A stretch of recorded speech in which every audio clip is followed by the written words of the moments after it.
सिंध के सीनियर सूबाई वज़ीर शर्जील इनाम मेमन चयो आहे त सिंध हुकूमत दुनिया की सब खां वॾी हाउसिंग स्कीम ठाहे रही है। कराची में मुनक़िद एक तकरीब के खिताब कंदे हुन चयो त सिंध हुकूमत हमेशा औरतुनि खे ख़ुद मुख्तार बणाए थी। शहीद मोहतरमा बेनज़ीर भुट्टो पहिरीं वुमेन बैंक ठाही। मोहतरमा बेनज़ीर भुट्टो औरतुनि खे मुफ़्त ज़मीन ॾिनी हुई। अॻु में औरतुनि खे सुञाणप कार्ड न मिलंदा हुआ। सूबे मां डेटा गॾु करण खां पोइ औरतुनि खे पैसा ॾिना पिया वञनि। बिलावल भुट्टो ज़रदारी ताज़ी ॿोॾि दौरान 21 लख घर ठाहिण जो मंसूबो ठाहियो। दुनिया जो सब खां वॾो हाउसिंग प्रोग्राम SPFH सिर्फ़ हिकु स्कीम न पर हिकु नओं समाजी इनकलाब आहे। 65 लख घरनि जी तामीर मुकमल थियण जे वेझो आहे।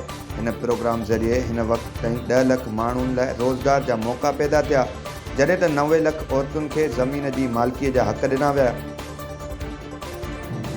सूबाई वज़ीर ज़ियाउल हसन लंजार चयो आहे त कराची में ट्रैफ़िक निज़ाम 20% बि बहितर न थियो आहे। असांखे उन खे बहितर बणाइण लाइ अपोज़िशन ऐं अवाम जे तावन जी ज़रूरत आहे। सिंध असेंबली जे इजलास दौरान ऐवान में पंहिंजनि ख़्यालनि जो इज़हार कंदे ज़ियाउल लंजार चयो त कराची में शहरनि जे तहफ़ुज़ लाइ जुर्माना लागू कया विया आहिनि। 4 ॿारनि खे मोटरसाइकिल ते खणी वञी रहिया आहिनि। हेडलाइट न आहे। कराची खां अलावा ॿियनि शहरनि में चालान जारी कया पिया वञनि। ज़ियाउल लंजार चयो त चालान जी रक़म ज़रूरु वॾी आहे पर का बि वसूली नाहे थी।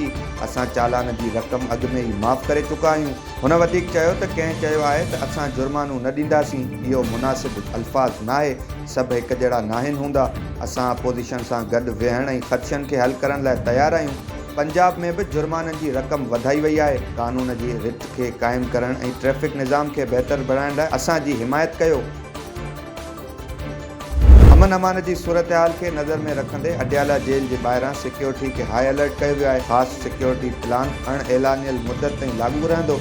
रावलपिंडी अडियाला जेल के रस्तनि ते 5 पिकेट्स ते पुलिस की वॾी नफ़री मुक़रर कई वई आहे। धगल, jail gate 1, jail gate 5, factory नाका, गोरखपुर वारे इलाइक़े में एहलकार मुक़रर कया वेंदा। सिक्योरिटी एहलकार 12 कलाक ड्यूटी ॾींदा। 12 पुलिस स्टेशन के SHOs, औरत पुलिस ऑफिसरनि ऐं एहलकारनि खे मुक़रर कयो वियो आहे। RMP force, Punjab constabulary police station के अमले समेत 700 खां वधीक पुलिस एहलकार मुक़रर आहिनि। सिक्योरिटी ड्यूटी ते मुक़रर एहलकार रबड़ जी गोलियुनि, आंसू गैस, लठिन, शील्डन, फसाद मुखालिफ़ सामान सां लैस हूंदा। 10 ट्रैफ़िक पुलिस ऑफिसर ऐं एहलकार मुक़रर कया वेंदा।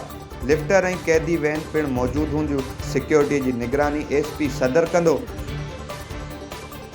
सिंध हाई कोर्ट की आइनी अदालत 27वीं आइनी तरमीम ऐं आइनी अदालत के जजनि की मुक़ररी ख़िलाफ़ दरख़्वास्त ते वफ़ाक़ी आइनी बेंच के चीफ जस्टिस ऐं ॿियनि जजिस के नोटिस जारी करण के मामले ते पंहिंजो फ़ैसिलो महफ़ूज़ करे वरितो आहे। 27वीं आइनी तरमीम ऐं आइनी अदालतुनि के जजनि की मुक़ररी ख़िलाफ़ दरख़्वास्त हाई कोर्ट की आइनी बेंच में ॿुधणी कई वई। दरख़्वास्त गुज़ार बैरिस्टर अली ताहिर दलील ॾिनो त 27वीं आइनी तरमीम के बुनियादी ढांचे के ख़िलाफ़ आहे। आइनी तरमीम ज़रिए अदलिया में बुनियादी तब्दीलियूं कयूं वयूं आहिनि। चीफ जस्टिस वज़ीर आज़म की सिफारिश से वफ़ाक़ी आइनी अदालत के नामज़द कयो। बाद में 6 जजिस के नामज़द कयो वियो ऐं उन्हनि जी मुक़ररी जो नोटिफिकेशन पिणु जारी थियो।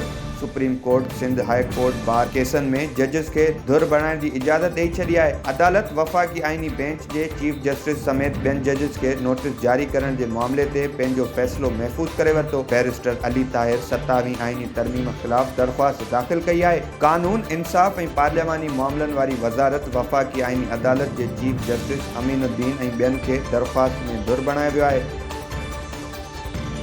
सिंध हाई कोर्ट की आइनी बेंच कमंद की क्रैशिंग शुरू न थियण ऐं शुगर मिलूं न हलण ख़िलाफ़ दरख़्वास्त ते ज़राअत खाते के सेक्रेटरी ऐं कमंद कमिश्नर के तलब करे वरितो। सिंध हाई कोर्ट की आइनी बेंच आॾो कमंद की क्रैशिंग शुरू न करण ऐं शुगर मिलूं न हलाइण ख़िलाफ़ दरख़्वास्त ते ॿुधणी थी। दरख़्वास्त गुज़ार मौक़िफ़ इख्तियार कयो त कमंद के एक्ट मूजिब कमंद की क्रैशिंग जो सीज़न 15 नवंबर खां शुरू थिए थो। कमंद के एक्ट तहत शुगर मिलूं 30 नवंबर ताईं हलणियूं आहिनि पर अॼु 28 नवंबर ताईं शुगर मिलूं बंदि पयूं आहिनि। कमंद जूं मिलूं बंदि थियण सबबि कमंद सड़ी रहियो आहे। दरख़्वास्त गुज़ार मौक़िफ़ इख्तियार कयो त कमंद की कटाई न थियण सबबि कणक की पोख भी न थी सघी आहे। कमंद के आबादगारनि जो मुआशी क़त्लेआम थी रहियो आहे।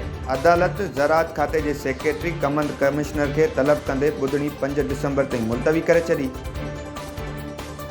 गवर्नर सिंध कामरान खान कसूरी जो चवणु आहे त पाकिस्तान ऐं UAE जा लाॻापिया एतमाद, एहतराम ऐं मज़बूत दोस्तीअ ते ॿधल आहिनि। गॾियल अरब अमारात जे काउंसिल जनरल अतीक बख्त गवर्नर हाउस में गवर्नर सां मुलाक़ात कई। यूएई जे काउंसिल जनरल सिंध जे गवर्नर खे 2 डिसंबर जे क़ौमी ॾींहं जी तक़रीब ते शिरकत जी दावत ॾिनी। मुलाक़ात में पाकिस्तान ऐं यूएई विच में भाइराणे लाॻापियनि, वापार ऐं सीड़पकारी समेत मुआशी ताउन खे वधाइण ते बहस कयो वियो। Governor Sindh Kamran Khan Tessori UAE council general जे सिफ़ारती ख़िदमतुनि जी तारीफ़ कई ऐं खेसि गोल्ड मेडल ऐं तारीफ़ी सर्टिफिकेट पेश कया विया।